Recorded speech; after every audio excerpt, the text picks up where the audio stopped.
페더 옵션은 가장자리를 부드럽게 만드는 기능인데, 만약에 원형 마키 도구로 첫 번째 선택 방식을 선택한 다음에 페더의 값이 처음에는 0입니다. 0인 상태에서 드래그하고 색깔을 칠해보면 가장자리 부분이 뚜렷하게 나타나는 데 비해서 페더 값을 만약에 30을 주고 30을 지정하고 다시 한번 선택을 하겠습니다.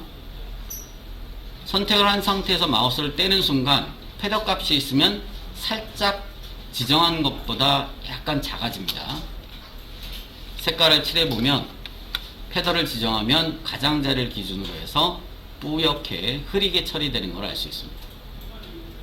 안티 엘리어스가 체크된 상태에서 첫 번째 원을 그렸는데, 만약에 안티 엘리어스를 끈 상태에서 페더의 값은 제로로 하고 첫 번째 원의 크기만큼 비슷한 크기로 원을 그린다 선택한 다음에 색깔을 칠하면 첫 번째 원의 경우는 엘리어싱을 처리한 케이스고, 지금 그린 원은 엔티 엘리어스를 체크하지 않은 상태입니다. 엘리어스란 계산 현상을 나타내는 거고, 엘리어스를 제거하는 거가 안티 엘리어스 기능이다.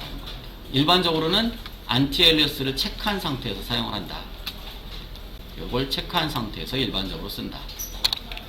왼쪽에 이게 1번이 엘리어스를 체크한 상태, 2번이 엘리어스를 체크하지 않은 상태, 즉 계단 현상이 나타나는 상태를 얘기하는 겁니다. 자, 마지막 옵션의 이 스타일 옵션입니다. 스타일 옵션은 일반적으로 노멀 상태에서는 사용자가 원하는 크기만큼 임의로 크기를 지정해서 표현할 수 있는 게 노멀 상태입니다. 작게 또는 크게 임의 크기로 지정할 때는 노멀 상태에서 사용하고, 만약 크기를 딱 고정시켜서 작업할 경우 스타일을 픽스드 사이즈로 바꿔서 미드하이트 크기를 만약에 5픽셀 정도로 지정한다. 자, 이 크기로 화면을 딱 찍어서 색깔을 칠하면 5픽셀의 원을 딱 그릴 수 있는 거죠.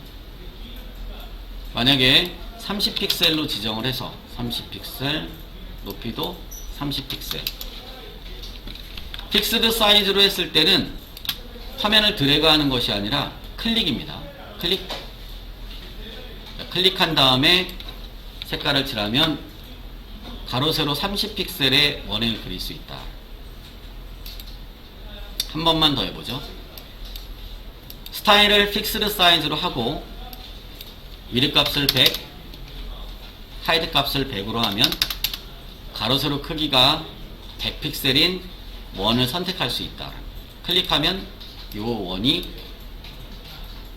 가로 세로 100픽셀짜리 크기의 원이다. 색깔을 칠해보면 동일 크기를 지정할 때는 이 픽스드 사이즈를 이용한다는 거예요. 픽스드 사이즈 상태에서는 빈 곳을 클릭해도 해제되지 않습니다. 계속 원이 선택이 되지 빈 곳을 클릭해도 해제되지 않는다. 자, 이런 상황에서는 셀렉트의 디셀렉트를 이용해서 해제할 수 있는 거죠. 스타일의 마지막 옵션은 픽스드 라티오라는 기능이 있다. 만약에 픽스드 라티오를 선택한 상태에서 위드 하이트 크기를 4:3의 형태로 표현한다면 가로 크기는 4, 세로 크기는 3의 그 비율을 유지하면서 크기가 지정이 되는 겁니다. 역시 픽스드 사이즈 라티오로 지정했을 때는 해당 캔버스 위를 드래그해서 지정하는 겁니다. 드래그, 추가로 만약 선택해서 드래그 한다면 드래그, 드래그, 드래그, 드래그, 드래그. 비율은 계속 4:3의 크기를 유지하면서 선택할 수 있다는 겁니다. Alt 딜리트. 색깔을 한번 칠해봤고요. 역시 빈 곳을 클릭해도 역시 선택선은 해제되지 않습니다. 셀렉트의 디셀렉트. 자, 이렇게 해서 선택 옵션에 대해서 한번 쭉 설명을 드려봤습니다.